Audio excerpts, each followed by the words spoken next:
Okay, so basically, because I do think I kind of skipped a line from last stream to this stream because I had to click back onto the game, which automatically moved some stuff forward. So, is there a, like... No sort of, like, go back and see what we missed thing? Okay. One is, point being, crew's all back on the bridge. We're kind of, I guess, having a little discussion of what exactly went down last time. Ensign Hansen crews entering the bridge and reporting as ordered. Hansen states, performing a lazy salute as he steps out of the elevator and onto the bridge. You shift slightly as you watch him enter. You knew you were waiting for someone, but why Hansen? He pauses for a moment and you see him take stock of everyone present. Your shoulders tense up and you inadvertently clench your jaw as he heads straight towards you. At the last moment, he steps to your side and takes a place in the lineup next to you without so much as a sideways glance. You remain on edge, but your attention is quickly taken by the captain as she finishes reviewing the readouts from the control panel in her chair and stands up.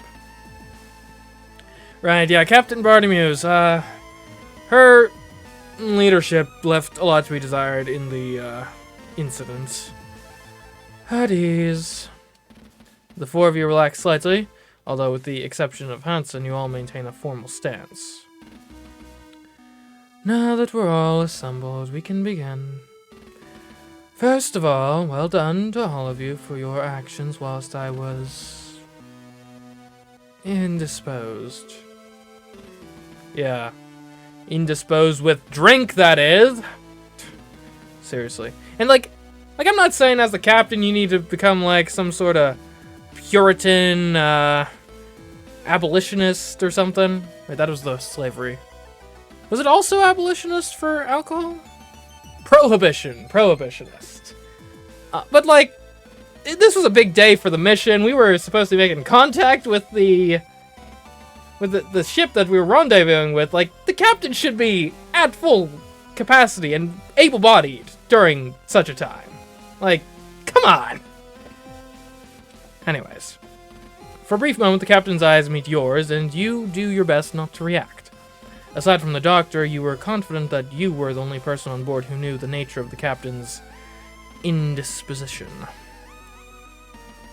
Despite your best efforts, you scowl slightly.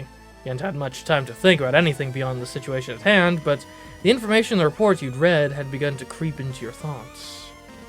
Right. You knew that now wasn't the time to bring it up, but eventually you need to deal with this information in one way or another. Closing your eyes and exhaling, you try to return your face to its neutral countenance, and hope that the captain didn't notice that flicker of emotion. As you push your thoughts regarding that report to one side, you instead find yourself wondering if the captain is currently in a fit state to be organizing a mission. Your cooperation, ingenuity, and composure under pressure have been noted, and I will be recommending formal awards be applied to your records. Out of the corner of your eye, you notice Vanessa nod in agreement, but the rest of you remain still. Now on to the matter at hand. What's this game about? We're on a spaceship. We have been sent on a mission to rendezvous with another spaceship at the edge of Jovian, which is to say, kind of the Jupiter system of moons and whatnot. And the other ship has disappeared after we made contact with them. And our own ship almost, like, imploded, basically. So, yeah. Well, not literally imploded, but, like, everything was failing. All the systems were down. As of 11:47 Jovian Standard Time, a signal of unknown origin was received which shut down not just the Gun-Dog's central computer, but also all of its emergency backup systems as well. With Commander Quinn unexpectedly taken ill, Lieutenant Lord took command and Lieutenant Kraft was able to carry out her plan to access the hangar via the external airlock. You'd been too busy carrying out an assessment of the ship's systems alongside Dalton to submit an incident report, and you knew that the chief had been tasked by Vanessa with locating the unresponsive O'Brien. So Vanessa took it upon herself to submit the report and, polish up her role in the whole ordeal. You bite your tongue and glance back to Vanessa, who nods again, the corners of her mouth curling upwards. The captain was clearly working from a biased interpretation of events. From there, Lieutenant Kraft was able to obtain a portable sub-terminal and the codes for the reactivation of the central computer, a process he carried out successfully at 1327. Although the Gun-Dog is now operational, we have not been able to make contact with the O'Brien. We can only assume that whatever interfered with the Gun-Dog's systems had the same impact on the O'Brien. Unfortunately, it would appear their crew have not been able to reactivate its systems, as we have received no communication from them whatsoever. Chief Cathays, do we have an update on the O'Brien? Yes, she is the captain, Captain Bottomuse. The group turns to look at the chief as she steps forward, and you realize that this is the first time you've seen her outside of engineering or the hangar. Although she stands as tall as ever, there's something about her presence that feels diminished. Yes, ma'am? We've not had any response from the O'Brien's transponder, and the normal sensors haven't been able to pick up any of the usual activity from a ship. However, You hear Vanessa tut, and the chief pauses briefly before continuing. That is, Lieutenant Lord and I realized that by using the infrared targeting sensors and fire control, we could pick up the O'Brien itself as if it were debris. We've located it at 43 degrees off the starboard bow at a distance of roughly 300 kilometers. Resolution gets a bit scrappy at that range, but we're not seeing any external signs of activity. I see. Lieutenant Lord, how long until we can dock with them to provide assistance? I think the chief is best equipped to handle that question, ma'am. The chief pauses for a moment. You know the answer to this question, but so should the chief and Vanessa. As the silence drags on, you begin to wonder why neither of them are forthcoming. Chief Cathays. The pause only becomes more loaded as the seconds pass. Whilst you have no idea what's happening, here you can feel the tension between the chief and Vanessa build. I guess no one wants to be the one to deliver bad news to the captain? I mean, if I know the answer, I'm going to provide it. Right? This is about achieving the mission, not about who gets credit for it, alright? Not about who takes the blame. This is about the job getting done. Although you can tell something is going on between the two of them, you know that the crew of the O'Brien must be in a similar situation to the one you'd just faced, and without immediate assistance, they were at risk of running out of breathable air very soon.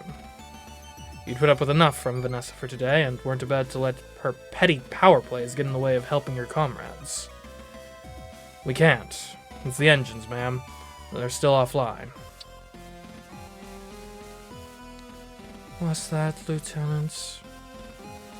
Whilst Cadet Grange and I were assessing the ship for faults and security issues, we found that the engines had failed to restart. Diagnostics show the forced shutdown put the nuclear pulse engines offline. They need to be manually reactivated.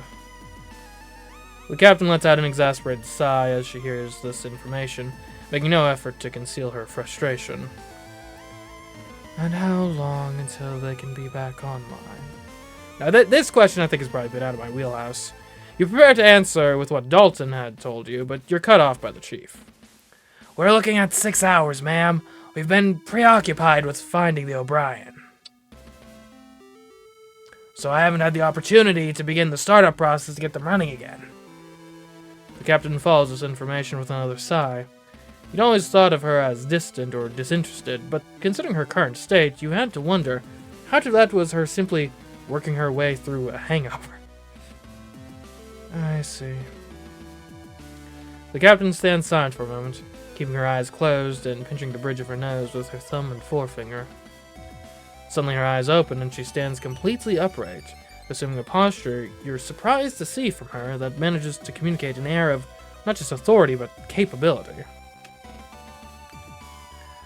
We'll be carrying out a mission as follows.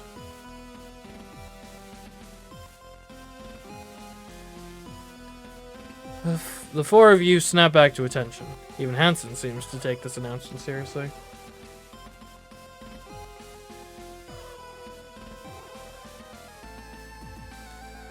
As we're not able to reach the O'Brien with the Gun-Dog to provide support, we'll be doing the next best thing. Ensign Cruz and Lieutenant Kraft will head over in an armored frame to provide assistance. You clench your teeth and your body goes rigid.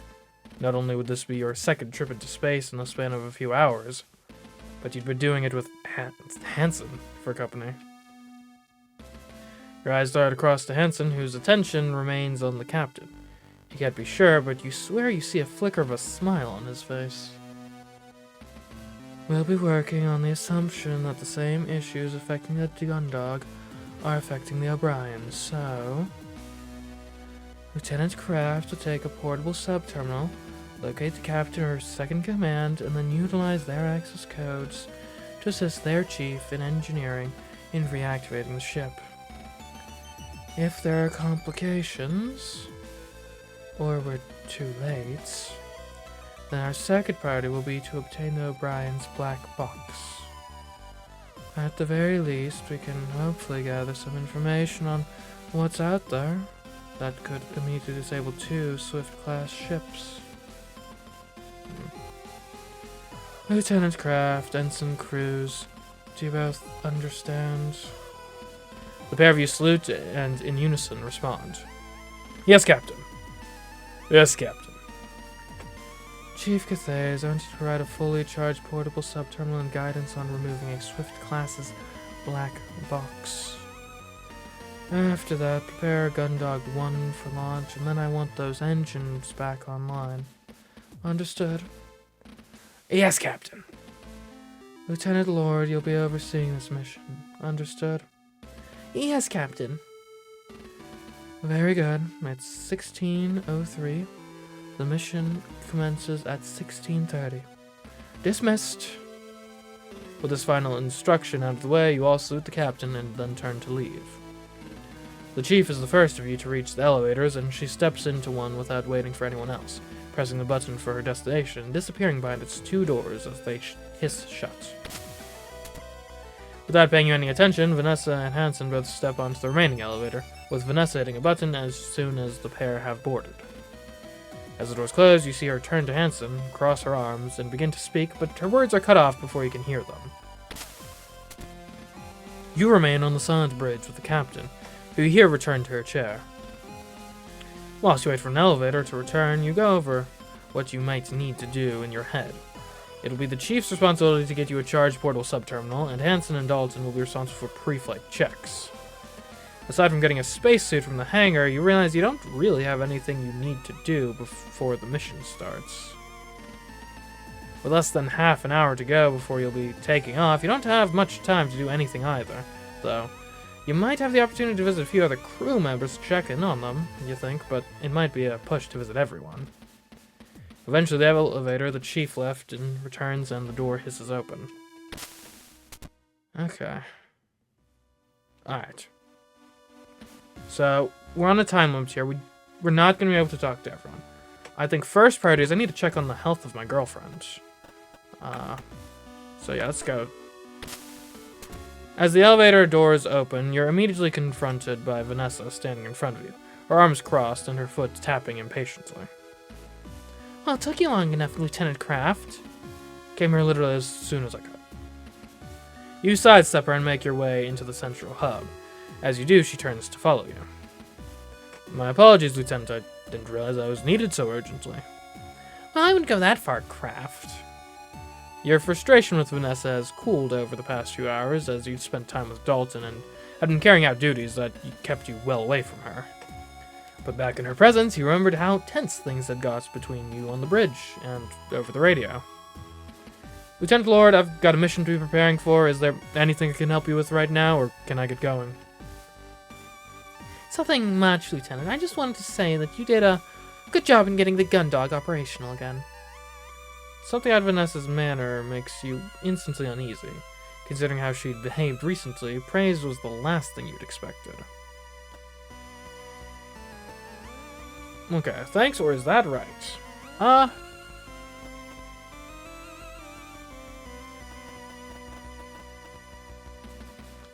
don't know, the thanks, like, it doesn't seem inappropriate. It almost seems too simple, though.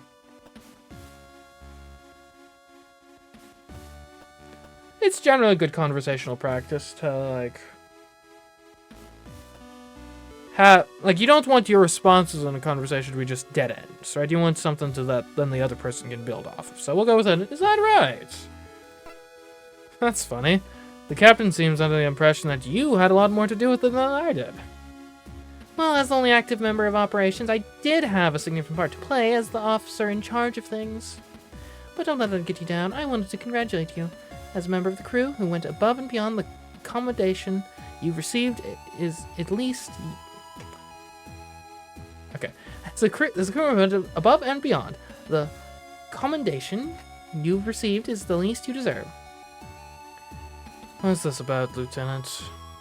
You ask, your patience thinning rapidly. Straight to the task at hand. That's what I like about you, Lieutenant. Now, a proficient, able crew member like yourself, you know what it means to do your duty, but you've seen how the captain and her second carry out their affairs on the ship. Vanessa, you're not suggesting what I think you are you?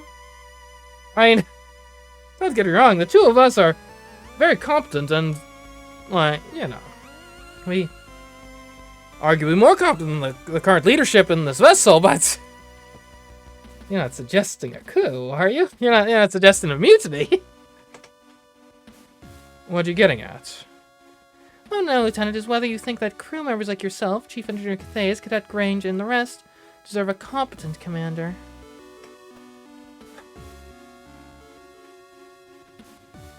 I mean, she has a point. The captain was blackout drunk during, like, one of the pivotal, most important parts of this whole mission. Not to mention, back when she was an admiral, which she got demoted from that for a reason, back when she was an admiral, her tactical decisions directly led to the deaths of my entire squadron. Back at the battle back at the lunar battle. So, like, I can't say I have a ton of confidence in her, quite frankly. Let's see where this goes. Whilst you'd like to be able to disagree with Vanessa on principle and tell her that the leadership structure in place was doing its job well, you know that it'd be a lie. Although, whilst the captain's indisposition seemed entirely self-inflicted, you knew that Cassie's affliction was beyond her control. See, another thing, too, here is... Well, I guess I'm the only one who knows what is going on with the captain. But, like, if something goes down, we want to at least be able to protect Cassie from any fallout. And being on side with the potential mutiny could give us the influence we need to do right by a girl. There's no way that anyone could have known what would happen to Commander Quinn on the bridge. You answer, avoiding sharing your thoughts about the captain. You must know I'm thinking bigger, Lieutenant. Lieutenant Lord, I really don't have time for this. Based on your recent contact, Lieutenant, you seem pretty reliable, so I wanted to let you know ahead of time. I'll be keeping a close eye on this mission to see who's capable and who isn't. It's important to know who you can trust to do what needs to be done, after all. Anyway, nice to talk to you, Lieutenant. Good luck on the upcoming mission. Thank you, Vanessa. Or Lieutenant. If I could ask one thing of you. I'm not against your thought process in principle, but please, please, please wait for an opportune moment. Ideally not when I'm off on another ship, okay? Thanks. With that, Vanessa turns on her hail and heads off down the four-side thoroughfare, leaving you alone in the central hub. Oh, Lieutenant. Do your best. I'll be watching. Okay. So we gotta go to the sickbay, check out Bot and Cassie, obviously. The elevator doors slide open, and you raise your hand to shield your eyes from the aggressive glare of the sickbay's powerful lighting. As you've come to expect, the strong scent of clinical disinfectant pervades the room. As harsh as it is, it's infinitely preferable to the powerful odor of the captain's quarters. Scanning the room, you see that everything seems in order. The doctor sits at his desk, absorbed in his datapad. All the medical supplies are carefully arranged in their cabinets, and the surgery wing continues to look immaculate. The only thing out of place is... There he is, Chase! Cassandra, who had been idly laying back on one of the beds, playing with her hair, had seen you the moment you'd stepped in the room and swung her legs around to the side of the bed, launching herself off it and towards you. Heard all about how you'd... Ah! Whoa, Cassie, careful! You dart forward just in time to grab her before the stumble she'd taken turns into a fall. Alright, let's get you back to the bed. Thanks, Chase. In one swift motion, you scoop Cassie up in your arms and carry her back to the beds, setting her down on the one she'd just been lying on. Okay, I think I could have made that journey on my own, you know. Well, better safe than sorry, right? Still looking after me after everything you've done already? My hero. Your cheeks go flush and you look away for a moment. The captain's acknowledgement of your actions had been so perfunctory that it had barely registered, but Cassie's wholehearted praise has you suddenly feeling sheepish. No, it wasn't a big deal. It was just what I had to do. I'm pretty sure anyone else would have done the same thing if they were in my position. Don't sell yourself short, Chase. It is a big deal. Saving an entire crew from a complete system failure with no chain of command isn't exactly something that we get trained for. Plus, I didn't hear about anyone else going on a spacewalk from one end of the ship to the other to get the equipment they needed. If doing all that doesn't make you a hero, I don't know what does. You smile and look back to Cassie. As self-conscious as you feel being called a hero, her assessment of events isn't wrong. Thanks, Cassie. I'm pretty sure I should still be thanking you, Chase. I don't think Vanessa could have carried me down here like you did. You bite your tongue at Cassie's mention of Vanessa. You had a strong feeling that Vanessa wouldn't have even tried. You push the thought from your mind. You don't have much time with Cassie before your mission is due to begin, and the last thing you want to be doing is thinking of Vanessa. Don't worry about it. How are you doing, anyway? Oh, me? I'm doing great, aren't I, Doc? Although he doesn't look up from his datapad, you see a flicker of recognition on the doctor's face. No, Miss Quinn, you are not doing great. You had a sudden and intense migraine followed by an unexplained extended loss of consciousness, which in turn has been followed by a persistent and ongoing headache. I would not look to describe your conditions as great.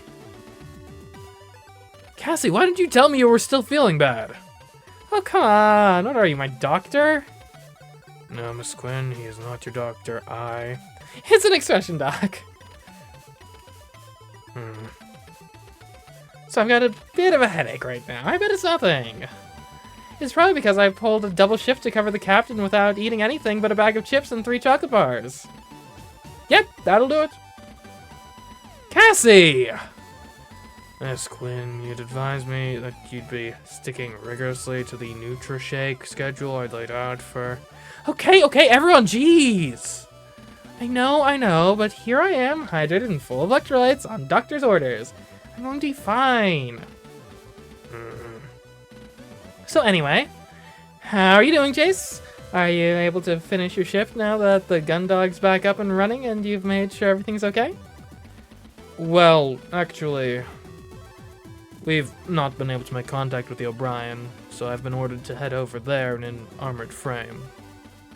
Oh no, honey, that seems really... With Hanson. Well, look, we're both professionals here. I'm sure it'll go fine. Oh, honey, I'm sorry.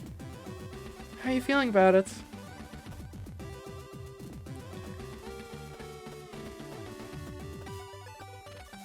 I mean...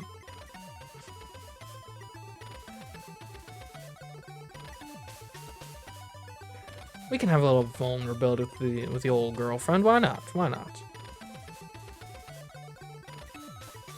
Right? You kind of ranted her at how much of a jerk Hanson is and how much you hate going on this mission. That way you don't bottle it all up and explode on Hanson himself, right? You have the release valve here, so the pressure doesn't build too much in the actual mission. If I'm being honest, I'm really not looking forward to it. You let out a deep sigh as various thoughts about the mission fill your mind. I'm not sure what's going to be worse, being stuffed inside an AF with him for the flight over, or having to work with him once we get on board the O'Brien. I'll be a superior officer whilst we're over there. I don't even want to think about how he'll take that. You taper off as you begin to mentally run through all the terrible outcomes you can imagine coming from such a situation. Hey, don't worry about it. As much as Hanson is... like he is, he's still part of the JCF and one of our crewmates. He likes to throw his weight around where he can get away with it, but I don't think he'll do it on an important mission. I think he's a little too proud to ruin his reputation as an ace pilot by starting a fight inside of his AF. Besides, once you're on the O'Brien, you can just get to work helping the other crew and ignore him. Well, that's the other thing. It looks like whatever happened to the Gun-Dog has happened to the O'Brien. Since we've not been able to identify any activity coming from them, there's a good chance that their crew hasn't made it. Oh no! Yeah. Hey, come on! They may not have gotten their ship back up and running, but maybe they've got their own savvy chief engineer who has figured out a solution that keeps them all safe. On top of that, if they're really lucky, they've got their own heroic security officer who's saving their entire crew right now. I suppose one can hope. Yeah, you're right. I'm sure it'll be fine. You do your best to match Cassie's enthusiasm, but you hadn't forgotten the chill in the air of the Gun-Dog just before you'd got it back online. One of the first signs that a ship wouldn't be able to sustain its crew for much longer. That had been over 3 hours ago. Hey, Chase. Whatever happens, it'll be alright. We've already done incredible things today. Way more than anyone could have ever expected. You're gonna be alright. Thanks, Cassie. Besides, you said you booked us tickets for that new water park in the Europa cluster. I'm not going to let anything happen that'll stop us from going. Now get out there and nail this mission, Lieutenant Kraft. Yes, ma'am. Okay. I guess I could probably talk to her again. What are you still doing here? Don't you have a daring rescue to pull off? Well, I just thought I'd check in one last time before I left. Make sure you're really okay. Aw, you sweetie. I'm fine, really. Totally Not fine. I'm currently under supervision to assess the extent of and potential causes of any ailment that I may be suffering from. However, my condition is currently stable and does not appear to be life-threatening. That better, Doc? Although, I can think of something that could speed up my recovery. Oh yeah? What? It's nothing, actually. Don't worry about it. Oh, come on, tell me. No, really, it's fine. Don't worry about it. You focus on getting ready for your mission. Something. Wow, I could take a guess as to what that something might be. Probably over in the Foreside Thoroughfare. Nope, it would be... yeah, the Foreside. Because she likes the vending machines. As you or likes the contents of the vending machines, rather. As you walk by the mess hall, you stop to take a look inside. Everything seems to be operating as normal. From the lazy spinning of the extractor fan, to the food vendor cycling through illuminating its different options. At the table and facing away from you is Haru. You watch them as they idly swirl the contents of their cup of coffee before taking a sip. Yeah, that's one thing I'm kind of confused by. Like, shouldn't Haru be going on this mission too? I thought Haru was our other pilot. Because really, I'm more so for like on-ship security. If they've noticed you, they aren't letting on. But from the looks of it, they seem deep in thought. You don't particularly have anything you want to ask them, but then again, you decide it may be good to check in before you head out. Well, let me try using the vending machines first. I'm not that hungry right now, but I bet I know who'd appreciate this. You got a silent voice. Okay. Guess that's maybe good. Haru! Ensign Rumney! Yeah, I completely forget what voice I was doing for Haru. It was like... Oh, Craft, what's going on? What's a hero like you doing stopping by the mess hall? Hansen told me he was taking you for a ride over to the O'Brien. You picking up snacks for the trip? I was just checking up on some of the crew before I left, making sure everyone's doing okay. Oh, wow, what a professional. I'm doing alright. I was sleeping in my quarters when the power went out. Didn't even notice until Hansen started banging on my door. Well, that's good. I'm glad you're doing okay. Yeah. Craft. Yes, Hansen? Thanks for helping Hansen out. Well, you know, it's my duty, right? Yeah, yes it is. Still, he is my flight partner. So if you did him a solid, you did me a solid. Right, I did like Southern. That's what I did. Keep it up, maybe you aren't the coward we think you are. Lighten up, lieutenants. Jeez. Alright, Ensign, if you're okay, then I'll leave you to it. Don't be like that, Lieutenant. You just need to chill out. If you need any help, you can stop by my quarters at any time. I'll pass. Alright, so now let's go back to the central hub. And this should definitely be a good event, right? Because this actually required like some puzzling to solve.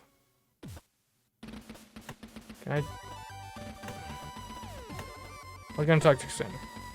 Hey, what are you still doing here? Don't you have a daring rescue to pull off? Well, I just thought I'd check in one last time before I left, make sure you're really okay. You sweetie. I'm fine, really, totally fine. Not fine. I'm currently under supervision to assess the extent and potential causes of any ailment that I may be suffering from. However, my condition is currently stable and does not appear to be life-threatening.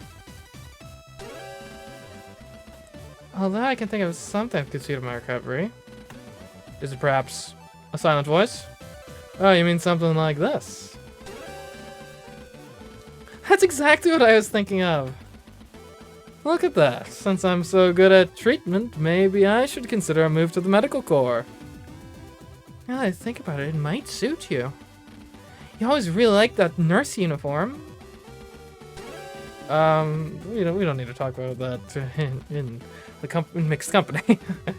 But now that you've solved this medical emergency, you need to focus on getting ready for your mission. Get out there and nail it, Lieutenant Craft. Yes, ma'am. Okay.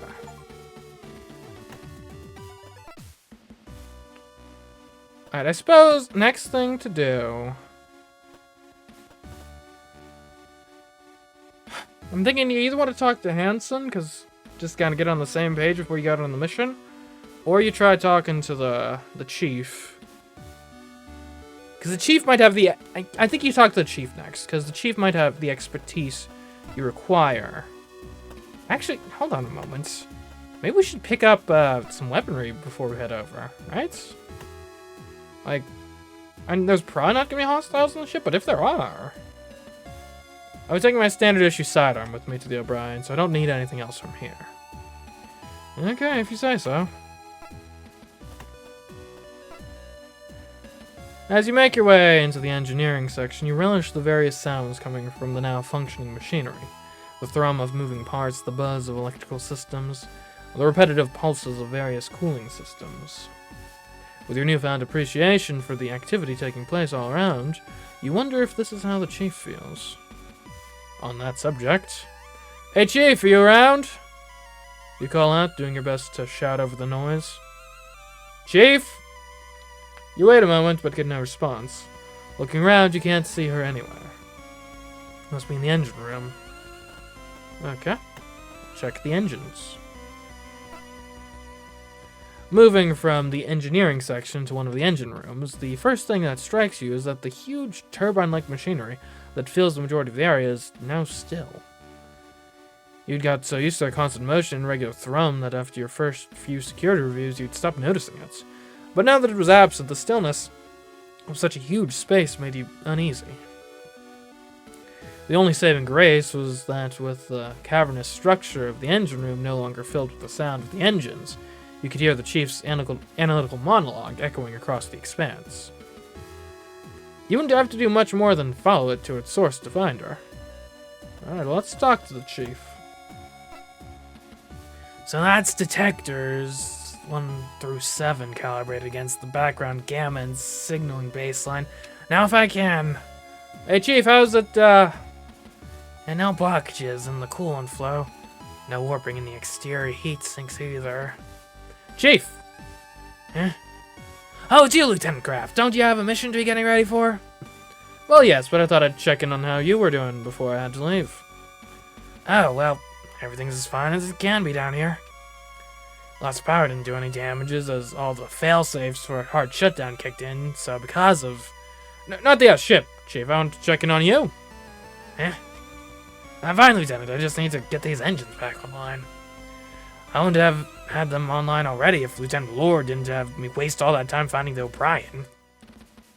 Once I told her that we could find them using the infrared targeting sensors, she should have left it up to Gunner D's and let me on with things. I could have got back to figuring out what's causing the problems with our long-range communication system by now, maybe even... I had something else I wanted to ask, Chief. What was happening between you and Lieutenant Lord on the bridge? I've seen what she can get like, but I didn't think she'd be that way in front of the captain. Alright, Lieutenant, you know what? I've seen what you'll do for the ship and the crew, so in my book that makes you alright. So I'm gonna let you in on a secret, in case you hadn't figured it out already. The only reason any of us are on this ship is because the JCF don't know what to do with us. Not bad enough to dismiss or court-martial, too much of a liability to crew anything important. I know that includes me. As a Union woman, I've butted heads with enough of the brass that they used every trick in the book to get me out of the way and onto my last warning. So when Lieutenant Lord realized how pissed the captain would be that the engines hadn't been reactivated, she threatened to pin this whole mess on me. That she'd report the decision to delay the engine's reactivation as mine if I didn't back up her story. Her story, as in she fabricated this story. What? The whole thing makes me sick. Like, are you referring to just the fact that she kind of puffed up her whole role in the mission here? Some of us actually have important work to do and don't have time to be playing games with the crew to worm their way to the top. As much as I hate going along with it, I'm stuck for the time being. Jeez, I didn't realize Vanessa could be so... But don't worry about me, Lieutenant. I'm a big girl. I can look after myself. I'll figure out some way to deal with her. You just worry about getting back from the O'Brien safety, here? Thanks, Chief. Don't mention it. Well, one thing, Lieutenant. Yes, Chief? Don't interrupt me when I'm clearly in the middle of something extremely important. Yes, Chief. Now get out of here. Yes, Chief. Oh, thanks for the follow. Midline? I hope I pronounced that okay. It's going well here. Relatively speaking, and the ship is kind of still just floating out in space without engines, but we're alive, so that's what counts here. Okay, so we still have some time. Can we access the computer? Because it was doing some weird things. You find yourself once again stood outside the door to the central computer. This time, though, the sounds of the engineering department have returned, and the door is illuminated by an overhead light rather than the darkness that had been shrouded in last time. You take a moment to stop and wonder what had happened when the computer had rebooted. It certainly hadn't seemed normal. Maybe you'd ask the chief when you both had the time, but for now you had a mission to get on with. Fair enough. Okay.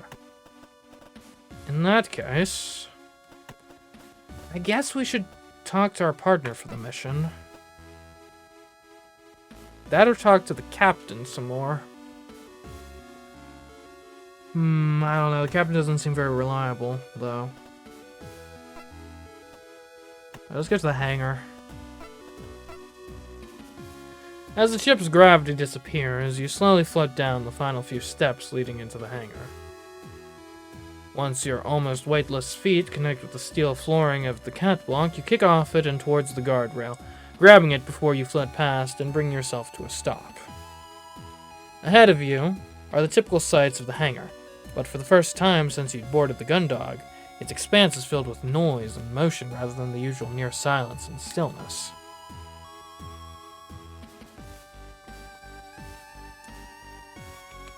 You see Dalton, floating from one segment on the furthest armored frame to another, clearly in the process of carrying out its pre-flight checks. As he arrives at each new part, he opens an access panel, checks the hidden machinery and mechanisms underneath, and then slams the panel closed, occasionally stopping to take one tool or another from his belt to apply adjustments to the frame's inner workings. Alongside the erratic slamming of panels and whirring of electronic tools coming from Dalton, you also hear the back and forth of bickering between Hansen and Vanessa.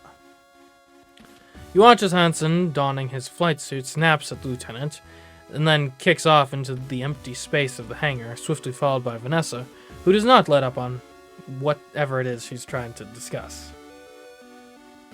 Glancing at your watch, you see that it's almost the scheduled time to depart and start the mission. No use putting it off any longer, I guess. Can I get a quick chat in with Dalton first? Because I think his tech could be useful. Doing your best to not draw the attention of the squabbling Hansen and Vanessa, you wait until Dalton turns your way and then wave at him, gesturing for him to come over to you once you've caught his attention. Hey Dalton, how are the preparations going?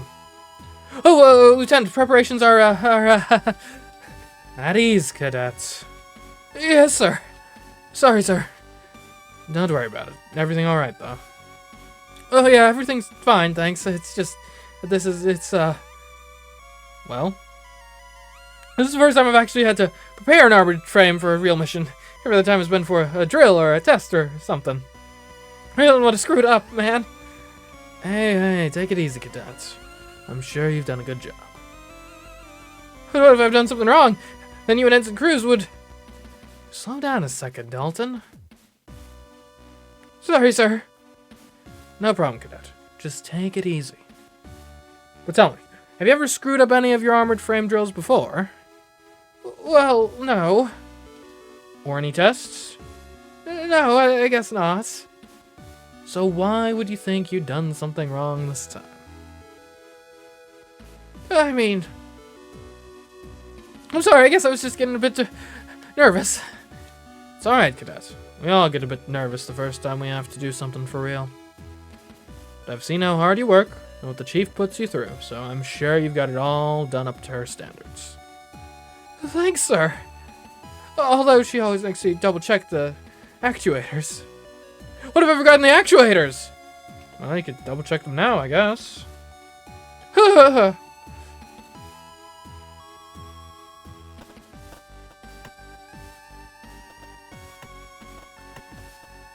Hansen, my man. As Hansen and Vanessa continue their arguments, oblivious to your presence, you maintain your grip on the guardrail. It's almost time for the mission, so you could get ready to depart, but if you've got anything you wanted to do before you left, now would be the time. Is there anything I need to do before I set off?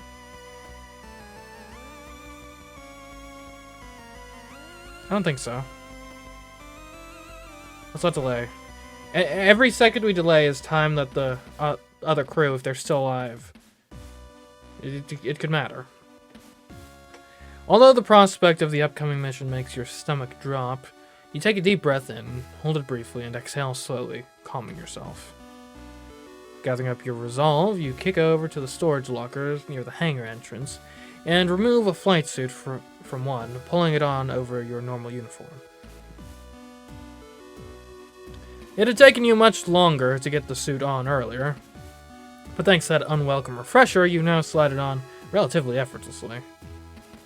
After closing the clasps on the last of the suit's seals, you take the helmet from the locker and tuck it under your arm, turning back to face the main hangar.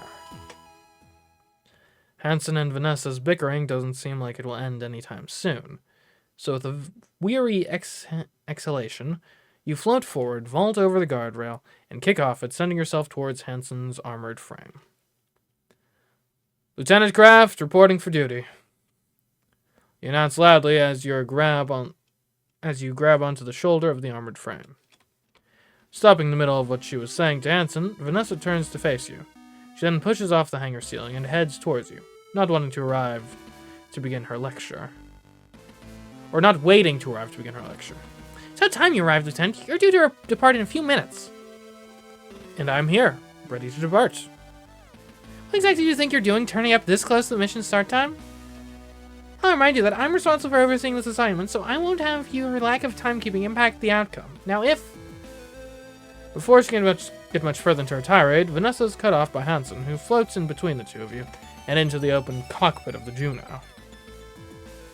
Ensign Cruz, ready for departure, he states lazily before disappearing into the armored frame, taking Vanessa's attention away from you and back towards him. And don't forget, Ensign, I'm counting on you. Vanessa calls into the cockpit. If Hansen answers, you don't hear it. Well then, Lieutenant. Have you got everything you need for the mission? I don't see you carrying a PST or a guide from the Chief or on removing the O'Brien's black box, didn't you?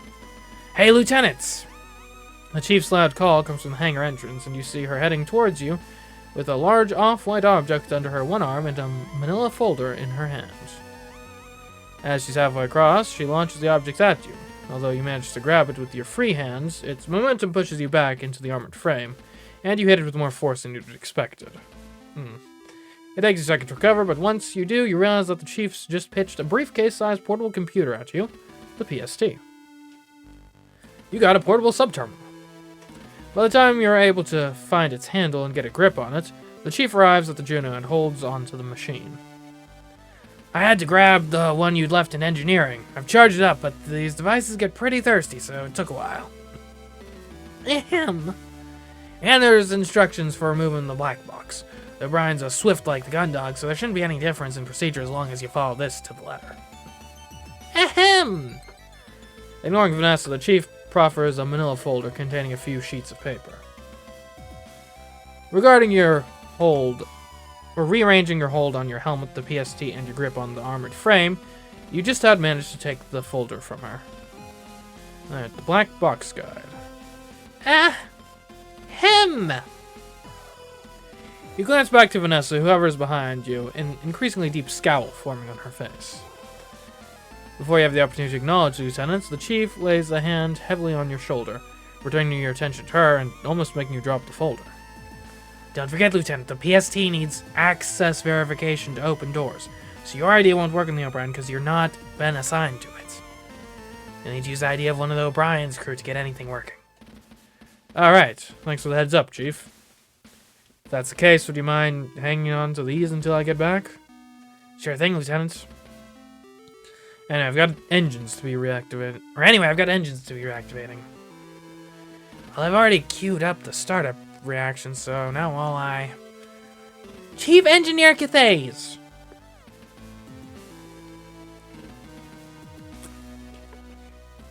Right, we both got things to be getting on with. Good luck out there, Lieutenants. With a final pat on your shoulder, the Chief launches herself off the armored frame and back towards the hangar entrance. Chief Engineer Cathays! Vanessa yells whilst using you to pull herself forwards, her lower lip quivering with anger as she watches the Chief pass over the guardrail and towards the stairwell leading out of the hangar. Although she remains silent, you can see the rage building in Vanessa, her slight frame seeming as if it could explode at any second. As subtly as possible, you attempt to make your way to the Juno's cockpit without attracting her attention. You've already noticed that Dalton has disappeared from view, and you hope to achieve the same thing before the Lieutenant can direct her scorn at you. Unfortunately, as you lower yourself into the Juno's cockpit, the casing of the PST strikes the armored frame's surface, resulting in a loud clang that reverberates through the empty space of the hangar. Going somewhere, Lieutenant? Yeah, the O'Brien.